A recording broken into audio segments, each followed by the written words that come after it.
અને ભાજપ પ્રદેશ ચૂંટણી સમિતિની બેઠકો ફાળવવા માટે મનોમંથન મુખ્યમંત્રી નિવાસસ્થાને મોડી રાત સુધી ભાજપની ચૂંટણી સમિતિની બેઠક ચાલી બેઠકમાં ઉત્તર ગુજરાત અને સૌરાષ્ટ્રના 6 જિલ્લા અંગે ચર્ચા કરવામાં આવી જેમાં બનાસકાંઠા જામનગર અમરેલી ભાવનગર જિલ્લાની બેઠકો માટે ચર્ચા કરવામાં આવી તો સાબરકાંઠા અને બોટાદ જિલ્લાની સીટ ફાળવણી અંગે વિચારણા કરવામાં આવી 6 જિલ્લાની મહાનગરપાલિકા નગરપાલિકા તાલુકા અને જિલ્લા પંચાયત અંગે ચર્ચા થઈ તો અન્ય જિલ્લાઓમાંથી આજે પ્રતિનિધિઓને પણ બોલાવવામાં આવ્યા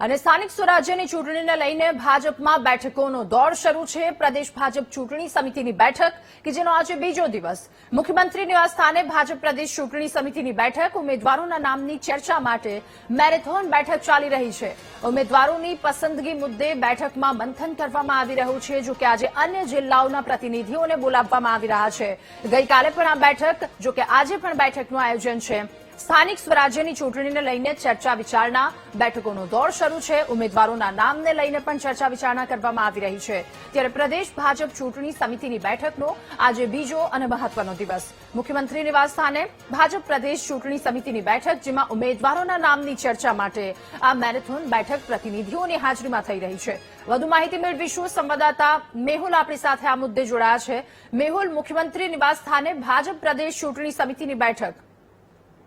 બધું વાત કરવામાં આવે બીજા દિવસે આ બેઠક જે છે તે સતત થઈ રહી છે પહેલા દિવસે લગભગ 6 જિલ્લાઓની ચર્ચા થઈ છે અને આજે પણ દેવભૂમિ દ્વારકા સહિતના જે જિલ્લાઓ સૌરાષ્ટ્રના છે અને ગુજરાતના છે તેની ચર્ચા થવાની છે મુખ્યમંત્રી ભૂપેન્દ્ર પટેલ પ્રદેશ ભાજપ અધ્યક્ષ જગદીશ વિશ્વકર્મા સહિતના જે પ્રદેશ પાલાના જે બોર્ડના જે સભ્યો છે તે ઉપસ્થિતિમાં આ બેઠક મુખ્યમંત્રી નિવાસસ્થાને થઈ રહી છે જિલ્લા તાલુકા પંચાયતો અને નગરપાલિકાઓ જે જિલ્લા હસ્તક આવે છે તેની અંદર જે પેનલના નામ મળ્યા છે તેના ઉપર ચર્ચા કરવામાં આવી રહી છે સ્થાનિક સામાજિક સમીકરણો અને